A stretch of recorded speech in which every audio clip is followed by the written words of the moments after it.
Jamaah, oh jamaah. Alhamdulillah. Alhamdulillahirrabbilalamin. Kembali lagi di Islam Itu Indah. Buat jamaah Islam Itu Indah yang dirahmati Allah yang baru bergabung, kita ingatkan lagi. Tema kita pagi hari ini adalah percaya firasat enggak? Masya Allah. Buat jamaah Islam Itu Indah yang ada di rumah ini, Masya Allah, tema kita pagi hari ini sering banget terjadi di kita ya, kehidupan kita sehari-hari.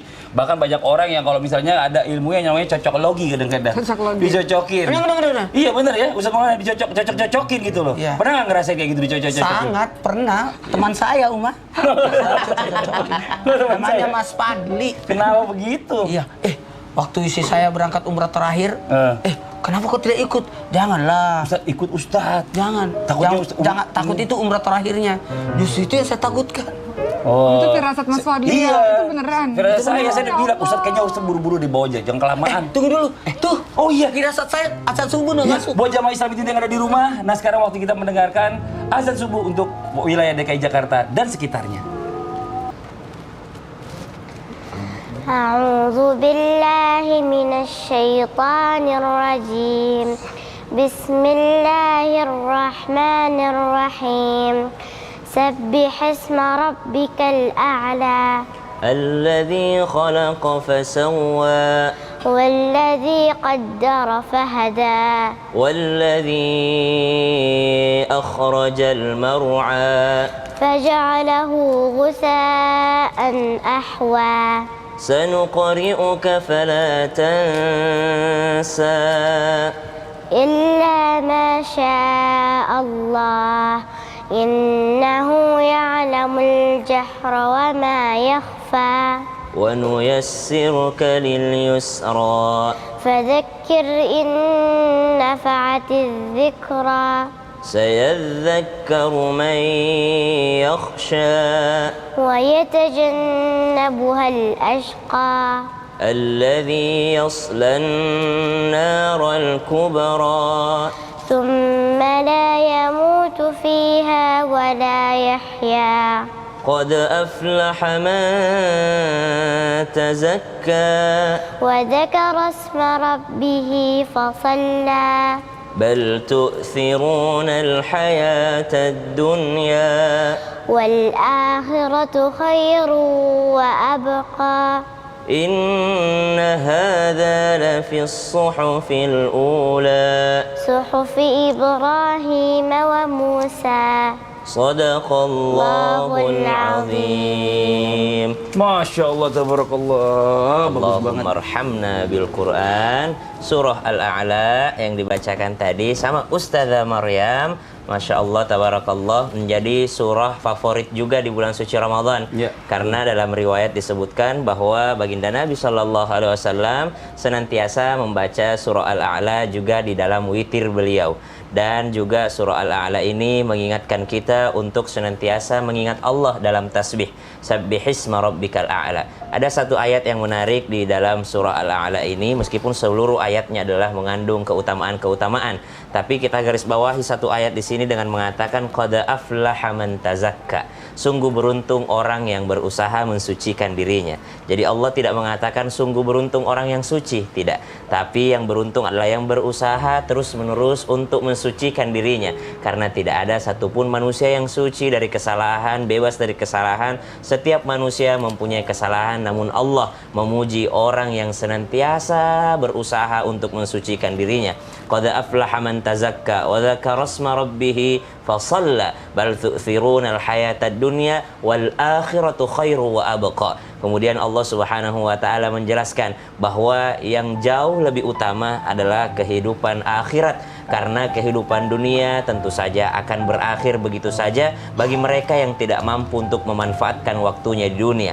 Tapi bagi yang mampu untuk memanfaatkan waktunya di dunia, seperti bulan suci Ramadan, di setiap malam-malam Ramadannya mereka tidak mau terlewatkan daripada mengharap ampunan Allah. Di siang hari Ramadan mereka tidak mau terlewat daripada beribadah Ramadannya. Maka mereka inilah orang-orang yang berusaha mensucikan dirinya dan akan mendapatkan sesuatu yang kekal nanti di akhiratnya Allah Subhanahu wa taala. Inna hadza la fi suhufil ula, suhufi Ibrahim wa Musa. Tentu saja keutamaan seperti ini juga sudah dijelaskan dari nabi-nabi yang terdahulu. Bukan hanya bagi umat Nabi Muhammad SAW, tapi umat terdahulu sudah diberikan keutamaan, namun jauh lebih utama menjadi umat baginda Nabi Muhammad SAW. Allahumma arhamna bil Quran. Makasih Ustazah Masya Maryam. Allah, terima kasih sayang Maryam, hebat banget. Nah ini banyak orang yang mencoba menghafal surah Al. Tanyain dulu umurnya berapa? Umurnya berapa sayang Nas? Kelas berapa? 8 tahun. 8 tahun. Kelas berapa? 2. Kelas 2. Sekolahnya di mana? Maryam bisa ngomong bahasa Arab. Coba Maryam ngomong bahasa Arab coba. Ajak kamu Ustaz siapa? Sasam. Si Lombat cerita Arab. Masya Allah. Ya, Sudani ya. Lughatil Arabiyah. نعم. Masya Allah, tabarakallah. أنت تتكلمي كثير باللغة العربية يا مريم الآن. تشرح في مدرسة كيف؟ جميلة. جميلة؟ Sekolahnya bagus katanya. Masya Allah. Nama sekolahnya apa sih? sudah. Sudah. Coba dadah. Dadah dong, Masya Allah. Teman-temannya kan pada nonton. Iya, kita lanjut lagi nih buat jamaah Islam itu yang ada di rumah. Nah, sekarang kita bicara masalah tentang firasat, kita sambungin lagi nih. Kalau kita bicara ibu ya, ibu ini firasat kepada anaknya ini sangat kuat karena mungkin karena pernah dalam rahimnya. Itu oke. Tapi bagaimana dengan anak angkat? Kadang-kadang ibu juga punya firasat dengan anak angkatnya. Karena bukan dalam rahimnya juga. Nih bagaimana Uma penjelasannya nih? Firasat Mohon seorang izin, ibu. Kakak di sini ya, Kakak Maryam duduk sini. Dulu saya nggak apa-apa. Baik, mohon izin, Masya Allah. Kita akan membahas, izin guru-guru semuanya, firasat seorang ibu. Ya Allah, ya Rabb. Ibu ini luar biasa, teman-teman sekalian. Memiliki hubungan yang sangat dekat, bonding, ikatan yang luar biasa dengan anak. Bagaimana tidak, ibulah yang mengandung anak tersebut selama 9 bulan. Saya teringat sekali waktu mengandung Maryam, sampai 9 bulan lagi ceramah Islam itu indah, gerak-gerak terus. Saya bilang, nak, mudah-mudahan jadi orang yang bermanfaat untuk orang lain. Terbiasa dengar ceramah di kandungan, mudah-mudahan nanti bisa meneruskan dakwah ini insya Allah. Seorang ibu punya ikatan yang kuat dengan anaknya. Tentu saja anak itu berada 9 bulan di dalam perutnya. Anak itu kemudian dilahirkan dengan penuh perjuangan hidup antara hidup dan mati, kemudian disusui. Proses menyusui itu proses yang nikmat luar biasa, teman-teman sekalian. Ini yang membuat seorang ibu punya ikatan yang tidak bisa dibandingkan dengan ikatan-ikatan yang lainnya. Bayangkan kalau kita renungi ya, kalau seorang ibu dia menyusui anaknya, skin to skin ya, menempel kulit ke kulit, kemudian mata saling memandang dengan sang bayi terus-terusan selama 2 tahun, maka terjadilah ikatan atau bonding yang sangat luar biasa. Maka kalau kita katakan firasat seorang ibu, apalagi ibu yang salihah dan sudah sangat mengenal anaknya ini, apalagi ibu yang terus membesarkan, membersamai anak-anaknya, sudah sangat tahu anaknya, pastilah ibu ini memiliki firasat-firasat terhadap anaknya di kadang-kadang ya ketika Allah memberikannya. Makanya kadang-kadang kita mengatakan begini, kalau kata ibu ini biasanya benar nih, kalau kata ibu ini biasanya kejadian nih.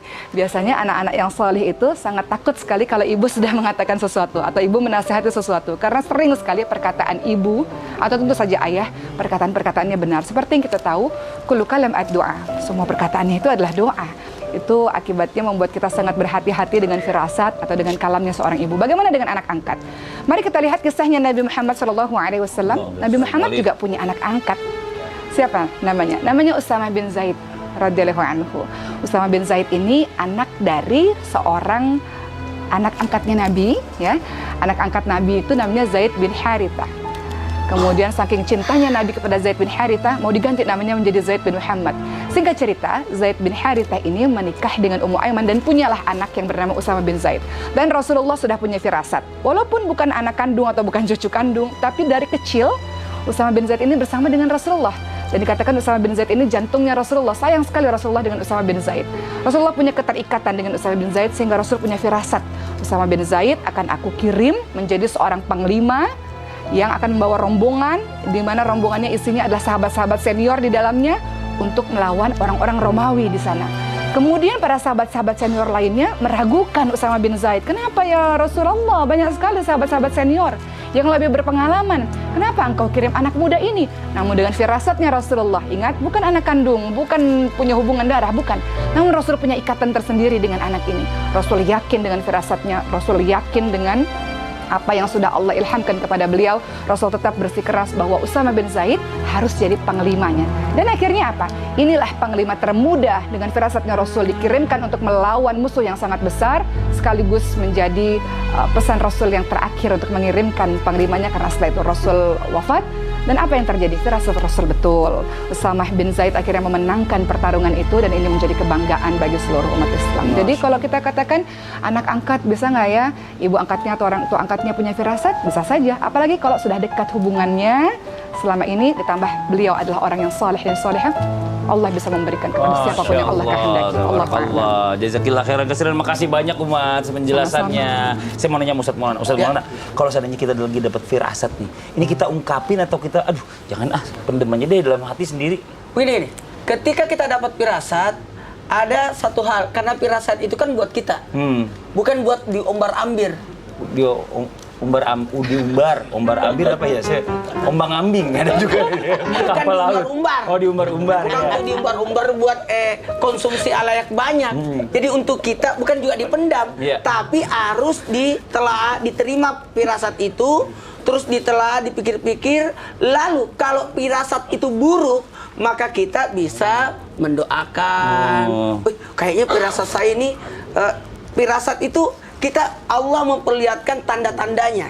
Makanya kayak saya juga pernah diajari sama guru saya, kalau itu ayam, kalau hujan, ayam itu mandi hujan, itu lama hujannya. Oh gitu.